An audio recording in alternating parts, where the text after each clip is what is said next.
Assalamualaikum mbokk yi ñu ngi leen a nuyu di leen welcome to another episode of the Gambia Football Show xam naa ne gëj nañoo déggoo but we are back man ak suma coach bi coach Che xam naa ne yaa ngi over dagalet fu mu ne nii because weekend bi yombutoon ci yéen na xam nag yaa baax.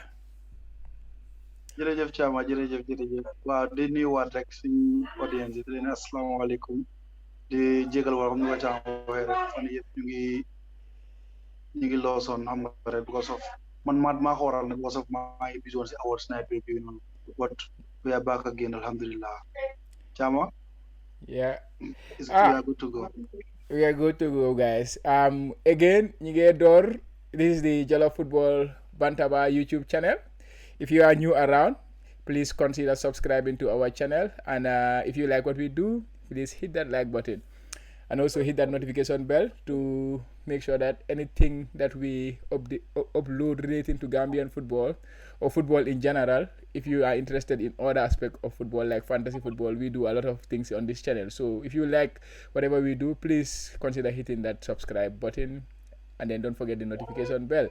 So today, tey nag ñu leen amal 2 or 3 topics to discuss. First of all, it's going to be about the award night. That was the Gam Foot Award night, which was one of the reasons why we are not unable to do some episodes in the past few weeks, even though we did some, but because of some technical issues as well, we could not upload those episodes. But going forward, we will learn and then we will try to be as regular as possible. Coach ñu dooree foofu noonu award night bi, then after we will try to discuss about the Gambia. As we know, this week is International Football Week, so all international teams are gathering or having some international competitions to play in. But Gambia are not involved in any international competition as at now, but we are in preparation for the African Cup of Nations, which starts in January. So we have a camp. Gambia are camping in Morocco right now. The players are already in Morocco. So we will discuss about the squad. And also we will look at the weekend roundup. We look at the players who were in action this weekend. How did they do? Weekend bi Gambian yaa ngi xotoon nag gaa ngi doon taal goals yu bari sax from all around Europe. So we will discuss about those foreign based players. But duñ dooree fenn fudut ci Gam Foot night award night ceremony bi where ñu ngi doon try to decorate the Gambian footballers who are playing in the local league, which is the first of its kind in the Gambia. You know, and suma co-host bi fii Coach was at the forefront of this event. Coach ñu dooree foofu noonu, how did the event went? Chama, first of all dama ne alhamdulillah rabbil alamin di sant yàlla ne fekkee nañ ko jàmm génne si ak jàmm waaye dama la njëkk a rectify. Not the local league, the national league. I don't like the term local. Okay, the national league. Wow. The national league of the Gambia. So the national league. So what? Yeah, usually we call them the home-based players, right? Okay. Yeah. I understand. I'm just trying to tease you, right? I'm allowed to work standing here too. Bana. The national league, Gambian national league, the main league of the Gambia. Wow, it sounds better. Yeah. Wow, come ni fa demee woon rek, it was a success. To be honest, it was a big success. We've achieved a lot. I'm gonna Gambia so suñu wé success dañ jé from financially. I'm not talking about financial success because loolu taxu ñoo jóg. We are not a business. We are an association for the welfare of players. Absolutely. Luñ bëggoon rek mooy suñu players yi gis seen bopp happy. Taxi ni appreciate lañ doon def. Absolutely. The feedback am yet they were all positive. Understand? Could you imagine we have people from the diaspora who are willing to support now because they said this program was brilliant. It was very well organized. You understand? It has never happened before.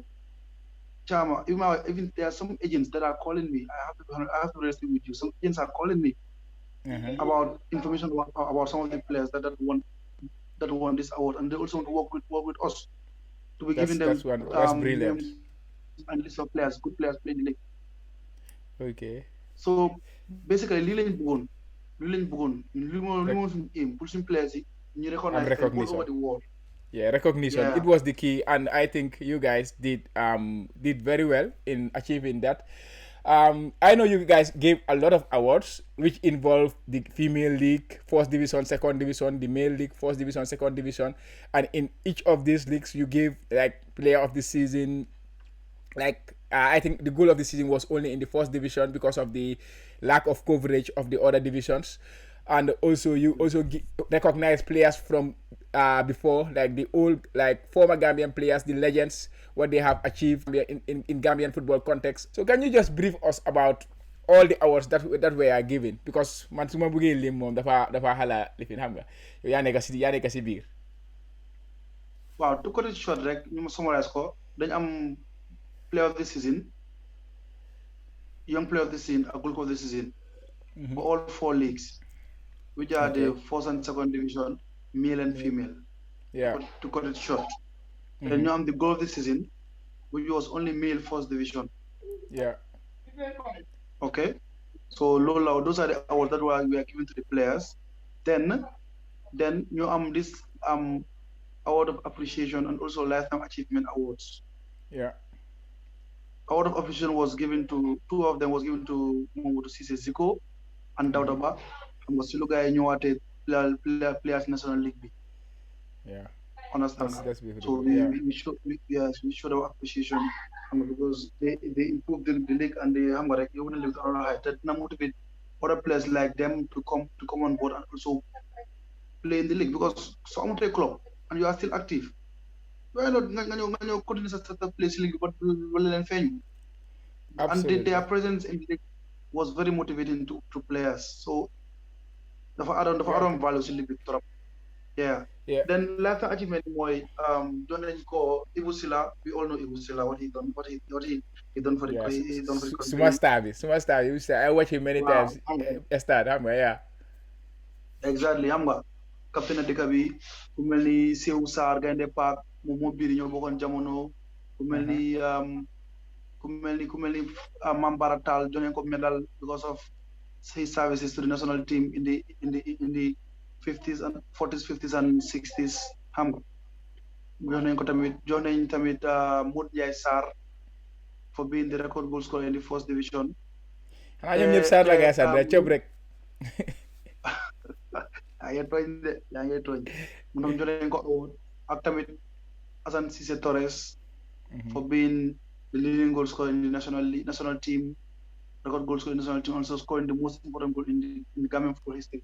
Absolutely. So technically, basically, those are the awards that we are giving that night. And also, we are giving our funds to those who voted, 10 people who voted the most, because we promised that initially. So we have also given them funds. Okay, that's nice. So guys, here I think we had an interview with Assane Cissé, and the interview is in the Jollof Football Bantaba YouTube channel. If you haven't seen it, please go and check it out. Yeah. So coach, now I will just try to show some pictures about some of the images from the night, and you can take us through them. Like this is Ibusila on the right here, giving an award to Sankum Sila. What award was that? Golden Boot, leading goal scorer, second division. Sankum Sila was the leading goal scorer for second division. And on the left here, we have 2 ladies. Yeah. Yeah, that is the female league, right? The player of the season. Yeah, the female league, yeah. Yeah, so yeah, these are just some of the photos, guys. You can see them in the award night. It was held at the Benjamin Hall. So yeah, congratulations to all the winners, and congratulations to the Gambia Players Football Association for holding this ceremony. So yeah, ñu ngi leen engagé ngaalama coach loo leen def ni, to be honest, I think it's a big thing for Gambian football, because comme na ko waxee, yaa ngi gis some teams are already recognizing how they are appreciating what their players have achieved, and they are organizing things for them, and this is all what you need. At the end of the day, you are doing something, you need to be recognized, because it is sport, and this is how you can also help players, to have some recognition from abroad, maybe help them to find other teams, things like that. So yeah, I think that's a galama to you. Loren def refet na terop boy. Loren def refet na. It's nice na man. Yeah, so every year, every year is going to happen, and it's going to be bigger and bigger and bigger. Chama, could you imagine St. Peter's? Our kid, our more young best player in the first division. Yeah. Then whatever the one school, St. Peter's, the whole school no gainer. Whole school, I have the video. Yeah. In the trophy, school to go upload with the teachers, everyone was present there. But I will tell me, send guy to organize a program. They were dancing, singing. I'm going celebrating for their winners. I'm going. Let them gunju tamit de mo ñom tamit dañ jël seen gaay gaay seen film bi nit ñi guñ wa guñ yëpp génn ci xam nga di upload gaay so which tells you that it's very important, it's important xam nga it's important all clubs na seen gaay bi nañ ñu ko upload seen social media pages yi xam nga it's a big thing, it's a big achievement, to be honest, for the players, for the clubs, most especially the clubs. They have a lot to gain from this because their players have been recognized. So very soon, same place dañ to di génn su génnee yaa ma gën a xam ñun tam ñu am si kaañ bi waaye nañu gay di gestu rek ñun tamit lu ngay am rek dañu ne am 10% bi ñu leen ko jox because yéen a jaay suñu bi but it's just a joke, xam nga rek suñu liggéey la ñoo def ñun we are here for the players xam nga so ñun seen success is our success. Okay, coach, new branch of Con Duga into the Gambian squad. As we know, the boys are in Morocco, Casablanca. They are currently holding a camp with coach Mom Turamine, who da pronounce the Nagala, Coach Santif Nagala, Senfit. Wow. Senfit.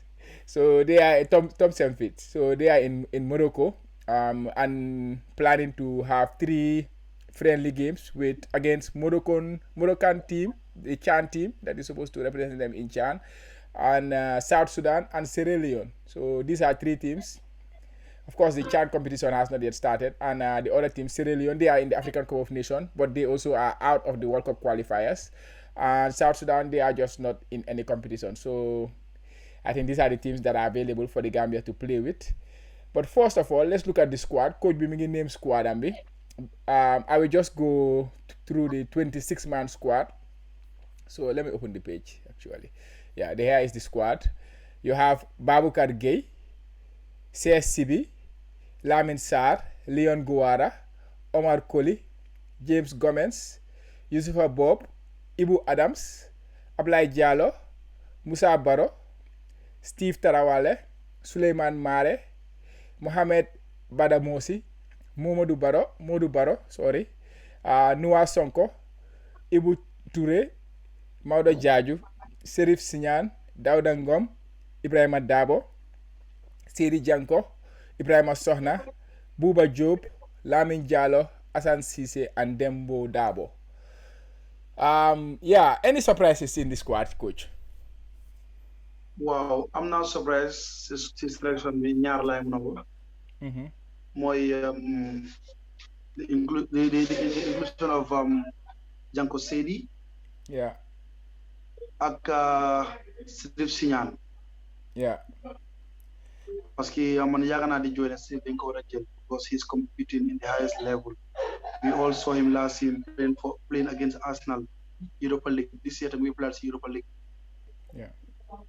So I'm going to recent call-ups they're going to go. So I was surprised to see him in the squad. Kita with Janko Siri also tamit tama. Yaga nañ ko topa bo tama rek moy lolu. This is the right time pour mu ñew so ñew na. Those are 2 surprises.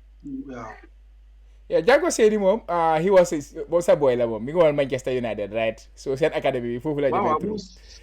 Siran nako. So tell us a little bit about him. No, one thing I don't know because Lum plays is United team, but most of the time calling pre-season for he's versatile. He can play anywhere in the defense. Recently they were not have play right wing back. So I didn't follow him much when he left United to Celtic, to be honest. But no one was so he's also powerful to me. He's powerful and he's experienced. So I think he will add more to the group, as well experience wise, because playing almost in many leagues, playing England, Scotland, Swiss, and also in recently in Spain. So all those experience for Gadi, I'm bring it to the national team. That it helps others. Yeah. How about Sirif Sinyan? Mom play Molde. So what can you tell us about Sirif? Sirif was a holding midfielder. I understand nga very comfortable on the ball. So I'm not team because like I'm not size people and height people. So I'm gonna tell you I'm gonna football. Then you play start from the back. And he's a very good ball progressor. So if I'm gonna get a ball from the defense in midfield. So recently when he played for, he was doing wonders. Understand several times last season Europa League. He's a very like Gambia, Mom ak Omar Koli. So they play together. We'll have a solid defense because they are huge, they are technically good. So they namuna is muna aga si ñom sorma ñom xam ñom jamon because the play da nga solo because ñun amuñ size. So they need play they muna gëné ball from the back mun ko tek ci suñ tangi players because may jamano yi su play no ci tankam bi dafa am ben jëriñ because amuñ size. So lolu dafa important. Okay, so we also have some injured players. Abdoulaye Sanyang, Ibrahima Koli, and Hamza Bari moom ba léegi mi ngi nose injury bi, and Hamza moom injury bi is quite a long time. I think it's a long time injury. But also there are some returnees like Momadou Baro. I keep calling him Momadou, but it's all the same. I think in Gambian context, Momadou ak Modou. Seka Baro. Wow, Momadou Seka Baro. So yeah, he is back because last time I think it coincided with the transfer window. And he was kind of looking for a move out of Korea, but he ended up staying there still. But he's now back in the squad, which I think is huge for his squad because I think he's a very, very good player. He's one of our top players in Gambia. So, but also we can see the omission of like some players like Pamo Jujang and Toldo, the goalkeepers who have been very instrumental in the squad. They are missing out again. But like you said, I think you said something very important. If you don't have a team, like some of them did not have a team, so the Gambian league is still open for players. Like Ibrahim Sohna, he went to the league and now he's back in the squad. Che. Yeah, that's important. That's very important. Football, you are still playing football. Look, it's important because you have to compete. So compete. Yeah. Understand? Yeah, so loolu la mooy li ma doon wax rek soo gisee ñun ñu recognize Zico ak Dawda Ba yu mel nii moo tax understand nga amuloo team ñoo nga player moo gën ngay toog di xaar because soo gisee ngay di xaar xam nañu ne ñu am team but xam nga ñu ngi si négocier so fu nga toog di xaar di la competition. Yeah.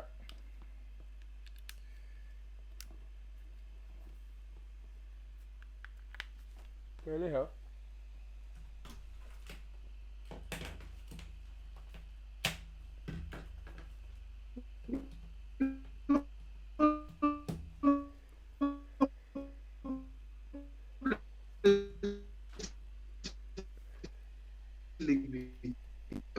Last time, guy can regulation of squad me. Yeah. Boy. Wow. I'm gonna call again. Bregon guy. Yeah, mun nga doore waat foofu noonu dégg nga. Wow. From Chama, comme no way rek. Amuloo team. You nga football athlete, you have to be competing. Understand nga pour nga mun a gain recognition pour ñu mun la aussi national team bi soo gisee ñu décoré Dawda Ba ak Zico yu mel ni moo tax yaa ngi Europe yaa ngi amangaloo team yaa ngi bëgg a team doon nga play si Gambia fi nga commencé nga am benn nga play benn few months xëy na lesane months sax nga génnaat at least you are competing. Absolutely. So dafa important man tamit maa ngi I will take that opportunity also xam nga to talk to the coach Thompson Fist. Yeah. It's about time because it's also part of his job as a national team coach for promote national league. Yeah. Understand? We have professionals all over the world. Understand? Players are coming, but you have to also consider the players playing in the national league. Yeah. Because more money get by force. But when it comes to these training camps, invite one or two. Understand? Even if you're not going to use that player, but let him have a feel of the camp, how it looks like, how it feels like. understand nga then benn kam moo attend rek wala appear nekk sa camp bi rek su delloo daf ko motiver mu work harder. Yeah, I agree with you. I honestly agree with you there. I think in order to promote the league, especially when you are talking about this camp where you are not playing for any honors, you are naming 26-man squad. This squad can be even bigger. I don't know, but also financial issues in Gambia, we all know. But yeah, because if you are getting recognition like the player of the season and doing great things in the Gambian league, I think 1 or 2 players should be there so that other players can also get some motivation from it. Not just the player who came will get the motivation, but also the whole league gets the motivation from it. But also, of course, Sona is in the squad and he is now a local based player. A national based player, I would call it. More local, national based player, national league based player. So, but of course, we know he has been part of the setup, part of the system, so it's a quite different thing. But I think I agree with you. Sona, personally, Sona, suma kotola, suma harida. Yeah. Kunyu de support la kubala. Yeah. Te ñu fanam lañ. Yeah. But Sona plays national league bide. Because some people are asking me, why do you decorate only Dauraba and Zico? Why not Sona? I'm like, Sona plays in league. Sona played played in the CAF preliminary rounds, not the national league for Fortune. Understand? But it's not about signing. But it's not about signing. About the time he signed for Fortune, and because maybe the timing of his signing was quite late. I think, right? Because Simon, it was not late because Sona was here during the scene. Then one time, they wanna Jambo in Senegal. He came back. He was training constantly. I can guarantee he was always training. He's always in shape. Understand? But man sa wana ko bro. Yow do nga jàpp si ligue nga jàppal si xale yi. Xam nga bon xam nga ku nekk tamit am na issue I don't know. Munuma do si live Jambo xam nga. So am nga am yoo xam ne tamit soo ko waxee ak ni tamit du mu loo ñëw di ko disclose fii. But xam nga. Nonetheless, at least you know that we play a Gambian team. So it's a plus for him and for others. Yeah, that's right. Okay, Che, you look at the fixtures. We have 3 fixtures. The first game is gonna be like that one is not an official game against the Moroccan team, the Chan team that is supposed to represent Morocco in the Chan competition, and then the second game against Sierra Leone. Then they play against South Sudan. What do you think of these 3 fixtures? They are very important. They are very important fixtures because man, boy, games in the final when you run this match, you want to get stuff. But that's Gambia for you, Hamga. Yeah. Street talks. You understand football and yeah. Yeah, I understand. Reality, it's a test game. Test game, linga ud moy, ko linga ud moy. All players you ame, especially as you that's one. Secondly, try new tactics more in the mu hold naka place adopté. Understand? Yeah. So you know la nekari ut rek. Lu mu play test games yi. Mota man sa complain on last test game bogay cancel. I wasn't happy because of the among finances for them camping in Seychelles, I don't know, in Comoros. Yeah. But they should have come and camp here and play with the teams here. Fortune was preparing for a qualifying round match. Understand? Yeah. There are also some players teams in the league. While that I also training. Muno just selections with national league selection. You play young. Because idea was just to test the new players one and also to try and bring new tactics from the coach. So why not? Degala, it's more powerful. Second, I am a stronger side. But I'm not stronger side. Rather than I talk doing nothing. I'm not concerned. Nga train go play lo hinna ko bit time wonu right now. Don't gonna joke clue of what to do next. So it's a very important test game that it carries what is important. It's a very important test game. Yeah, I think it was a wasted. Like you say, I think it was a wasted period. That 2 weeks, that the last international break, they could have camped in the Gambia and then still have a good 2 weeks together with the team. Build some tactical things. Because football, dafa soxla time sometimes da nga dee soxla international team you don't have a lot of time you have small windows of 2 weeks so if you have them you have to take opportunity that's my case. you have to use that opportunity. Yeah, I agree with you 100%. So yeah, but you are also talking about the fixtures, these 3 fixtures. Moroccan Chan team B, that is what we have. These are the teams that we can play. The Moroccan Chan team, we can play them because they are not in any competition. They have to wait for the Chan competition to be in a competition. But you cannot play the Moroccan team when they are preparing for African Cup of Nations. You cannot play Senegal. You cannot play all these teams that are playing for qualification in African competition.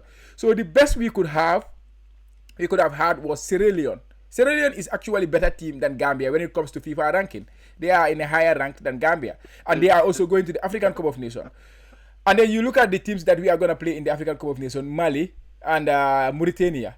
These teams are all in close proximity with Sierra Leone. So to play Sierra Leone, a team that is also qualified, that has played 2 games against Nigeria, draw both games, I think it's a very, very good fixture to prepare for the Mauritanian game and even the Mali game because of the West African, connections that they have there. And South Sudan, they are not involved in any competition right now. They are one of the countries in Africa that are not involved in any countries like Gambia because we are not playing in World Cup qualifiers.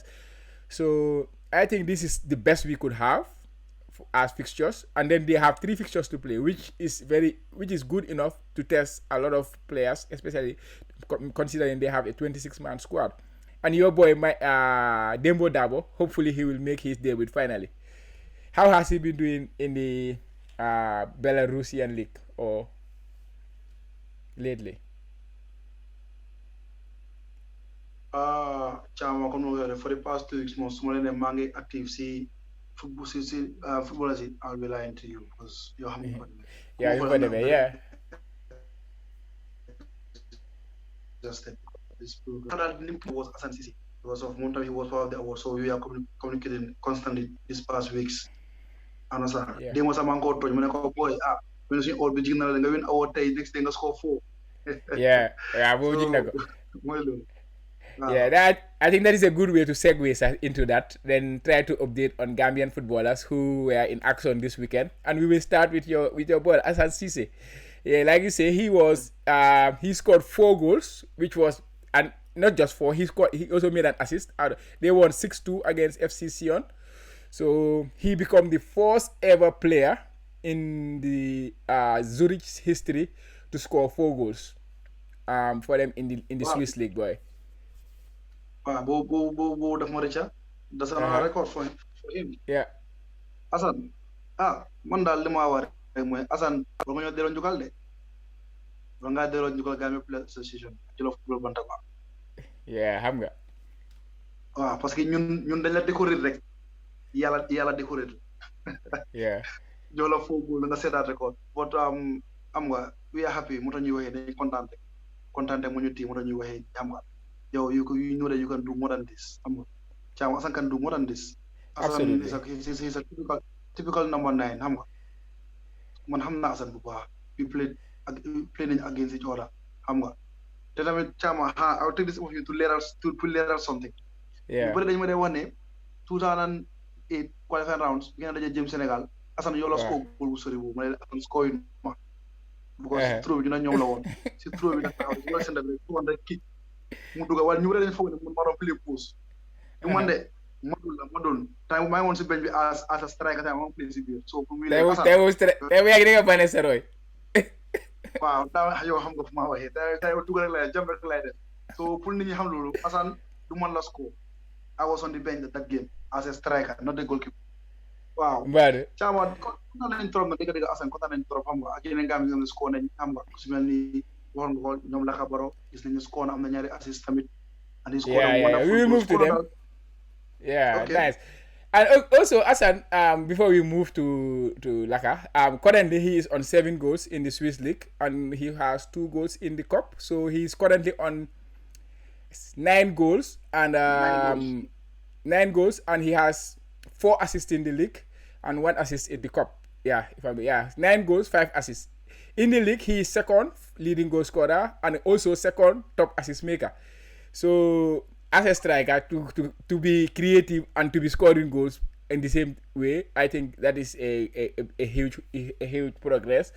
And yeah, affaire bi daal noonu la na continuer rek di def lu moo def. Yeah. So there is always room for improvement, of course, and keep going, bro. So yeah, ñu ngi sa gannaaw ñu ngi laa watch with our naka laa ko waxee, our eagle eyes. They say that everything. Yeah, hopefully we will have him on the podcast to come and nyambaas ko tuuti. Okay. So next ñu move to Dabo, Mourinho's son. tay friend Mourinho la de. Last game in the European Conference, he started his first game for Roma. That was last Thursday against Zoya. And he played for about 77 minutes, something like that, more than 70 minutes. And then in the end of the game, he was named man of the match. And then Mourinho trusted him and then started him in the Italian league, in the Serie A, in the weekend against Empoli too. So they won both games. And he's getting, good reviews right now. And he's looking to be in the good books of our dear friend, Jose Mourinho. Coach, they won both games. Yeah, they won both games with clean sheet. Yeah. Wow. Te moom moo woon holding midfield. Yeah. Caama comme nu ma rek nu ma boy keroog xam nga go Mourinho first game Mourinho ne ko boo iti nit ñi di complain Gambian di complain Mourinho mu ngi yaa suñu play mu ngi lii ma leen guys, this is football. You have to understand things. Dafa am nu de demee doo ñëw xëy suba nga nekk team player or regular player dafa am fooy jaar ma leen Mourinho ko ju mag la. Caama. Yeah, that's right. Man déglu suñu waa ji sax Falabo, the one who does the weekly Booba, the one who does the weekly show on Gambian football. He reviewed all the Gambian players who are playing abroad, and he was talking about Dabo. I think he had an interview with him, or Dabo had an interview where he said that now initially he did not know what the coach wanted from him, but now he's understanding what really the coach wants from him, and I think that is That's it. When you understand Dabo, he didn't break through in the squad. Yeah. Break through the injuries more step in. So people need to recognize those two. They are different. Who break through? Aku injuries more to new to so injuries more so you find nekon bu ñu wéré mom tamit fa mu delo fa nekon. Yeah. Understand why the fact ne mom try na ba maintain bopam ci team bi légui full time. It's a plus. Légui it's up to him mu develop bopam. Take the next step. Mu fight place am because ñu fa nekk ñu ko experience. So understand football ni nga xamne mo doxé vertu Cristante understand nga Pellegrini gis nañu mo scorer ñu ko experience. He's currently the best midfielder in Italy, I think. Yeah. Even Jawara bi nga xamne sax he's a mastermind playing on Napoli def lu nekk mu ngi find hard to place team boobu. Yeah. Understand nga so Ibrahima Dawo dañ ko encourage comme loo ko ne ko like you can make it, just keep on working harder. Mourinho won it all. So xam na te Mourinho loves Africans, especially with the background bu Ibrahima Dawo am. Mourinho ñooñu la gën a bëggal yi xam ne ñooñu nañ ko deyal. Yeah. Understand nga so no, that's ñu kam. Yeah, but Ibrahima Dawo dina nekk all star. Nañ ko ñaanal di ko encourage rek nañ bàyyi those negative vibes ñoo put around him. Dafa la Mourinho layagul la Mourinho dafa tooy dafa lii déedéet moom na focus mu gën a liggéey rek. na yoo xam nga yow coach so mooy loolu daal Dabo noonu la noo ko déggee noonu la so just keep it going. You have just done one step. There is a lot of steps ahead. The next one is to try to cement your place in the team, xam nga, and then but like you say, there are top midfielders in the team, so it's just about fighting hard, working hard, and hopefully he will progress. Yeah, so let's wish him all the best. He played 2 games now, 2 starts in a row, and now he's going into the Gambian camp, so that's only a plus for the Gambian national team. Let's move to our next boy, Yusuf Njai. He was also in action for Bovista versus Baraga. They drew 2-2, and he scored an 89-minute goal. It was a beautiful goal. I saw the goal. It was like about 18 or 20 yards shot. in the last minute. That was an equalizer. Mom dami jambara dem he score like the use. Last time he was their captain, I think a couple of weeks ago. Uh-huh. Yeah, so gonna yeah.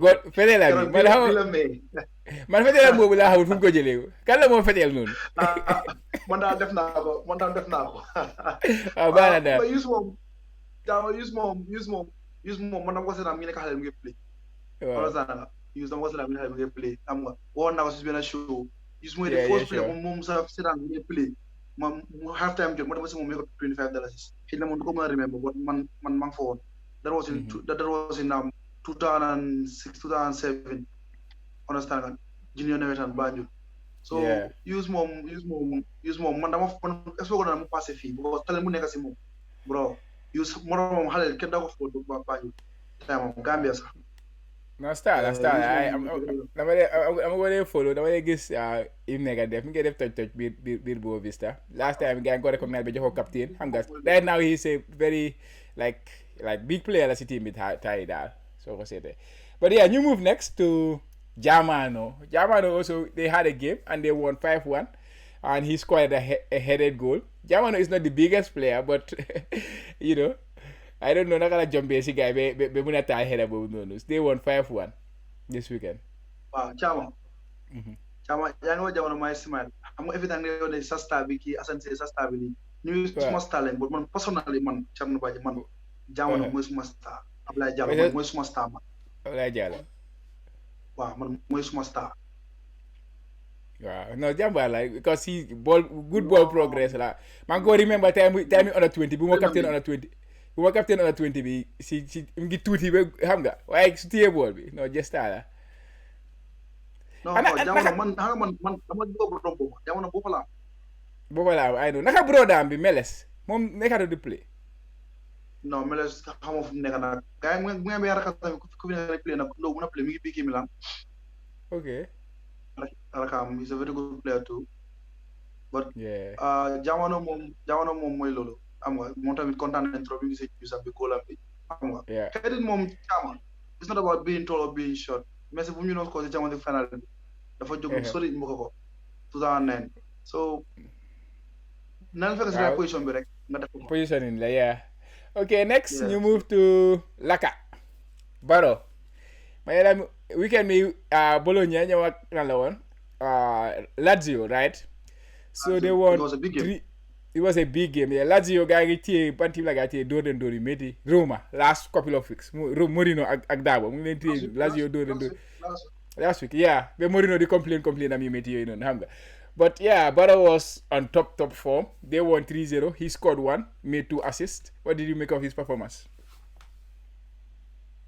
Laka naan baal typical Laka goal la score nag typical Laka goal moom yii mooy góolam yii mooy dooleem kick dooleem la moom tamit di ko jaajëfal gis nañ ne recently daal jëlaat na place am jëlaat na dooleem def na ni ñu ko xamee xam nga aussi bi commencé he was struggling to get games to get into the squad but I guess he was injured maa ngi déglu COVID la amoon actually I heard COVID am bi moo ko xaloon na sonal nag so looloo taxoon mënutoon naa he was not fully into the game but I think now he has fully recovered because now he's starting to play 90 and he's starting games more regularly so hopefully only progress upwards. Yeah, definitely te Chama do you know who are the biggest winners among goals associate? Wow, who is the biggest Gambia national team? Absolutely. So we can be mom. Mashallah. Then keep on praying for them, right? Because time is coming. The COVID is getting closer, and we love to see our players being in top form like this. So it's only going to be positive for us somewhat. So guys, left chat right. Guys, continue. You know, this is what begin def li. We are again. Send me. We are going full confidence. I'm going to stop the why they absolutely so finally the other the two Collis in Italy Spezia Ibrahima Colli he was absent. I think this is the 3rd week running because I've been following his team but he has been absent and he's also not in the squad so that will indicate maybe an injury or something du nekk foofu noonu but he has not been playing lately but bu season bi started he was a regular in their team but last 2 or 3 games he was not there. And the other colleague, but they lost heavily this weekend though. He was not there. And the other colleague, that is captain, Omar Koli, he played like it was a thriller, 3-3. They played a 3-3 game this weekend. It was I think they took the lead 3 times and the other team came back 3 times. But the fact that he's always in the team, he's always playing 90 minutes, I think that can only be good for the national team. Yeah, and he's playing at the highest level currently. So gars yi daal booy si daal ñu ñaanal gars yi Thiel noo ko waxee la rek ñu ñaanal gars yi continuer di def li ñoo def ñu tam ñu nekk seen gannaaw di leen follow rek di support xam nga noonu la bàyyi di xam nga xëccat gannaaw beeg yooyu noonu so affaire bi daal ñaan la rek ñu ñaanal gars yi fu mu nekk nii amul dara. nañ sol suñu flag bi rek. red white blue white green bi. nañ génne népotisme nañ génne leen li fi mun a nekk. booy comme ça waa ji ni ko waxee exactly. fu mu nekk si àdduna bi. tuddi Gambia ngay uyu understand absolutely so maa ngi general public bi nañ ko ne di ñaanal boys si xam nga di leen support because loolu rek lañ soxla pour going forward xam nga su gars yi indi ndam dëkk ñëpp ay génn ñëpp suñu alal la so nañ leen jàppale ñaanal leen support nañ ko ñu wàññi toog soo xam ne criticisme du ñaaka but let it be criticism is positive so ko déggee na ne li kan lu baax la constructive criticism is okay. Wow, exactly. You daf la motivate rek. It makes you work harder. Xam nga so but nañ bàyyi xaste bi saaga yeeg yooyu moom dañu war a tegee boor xam nga. ñu civilisé xam nga. di professional xam nga. because boy li ñoo def ni they are just fighting for the nation. Absolutely. So I said no la ko waxee si interview am bi Assane Ceesay if you guys haven't heard his interview we did an interview with him and he has a message for the Scorpion fans so go and watch it in the Jollof Football Bantaba YouTube channel but coach affaire bi daal xam naa waxtaan bi neex na tey nag but I think fii lañ ko mën a emal because I think we are running out of time do you have any last words for the audience?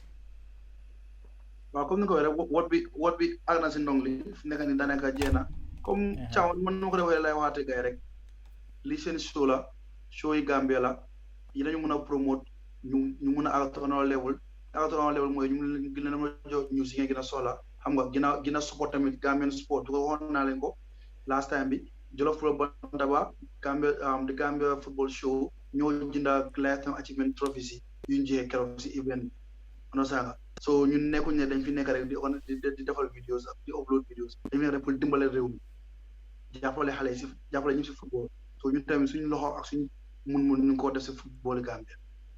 Yeah, exactly. Coach wax na yëpp te in terms of support the best way to support us is just by subscribing and sharing our work and making sure that whatever we upload or any show that we have it can reach the whole of the Gambia and beyond xam nga ku nekk Gambia ku nekkul Gambia everybody can watch our shows can get some updates on Gambian footballers because xam nga it is rare in the Gambia that of course there are other channels that are doing it trying to give you updates but we are here to help so ñun ñëpp dañoo ñëw yokka rek si lu ñeneen ñi nekk di lu ñeneen ñi dooroon di ko liggéey so to support us just consider subscribe adding value exactly so consider and subscribe si YouTube channel bi and if you like what we do just hit that like and that makes it easy for others to see it you can hit that notification bell and so that anytime we upload it comes to you first guys so waaye affaire bi neex na nag tey so waaye tey fii lañ ko mën a emal sorry so ñu ngi leen a di xam naa benn yoon. waaw mais war naa la bi man bii lay tàggoo waa. yeah guy we use bi yeah use bye. waaw kudos to everyone jërë ngeen jëf. jërë ngeen jëf guys.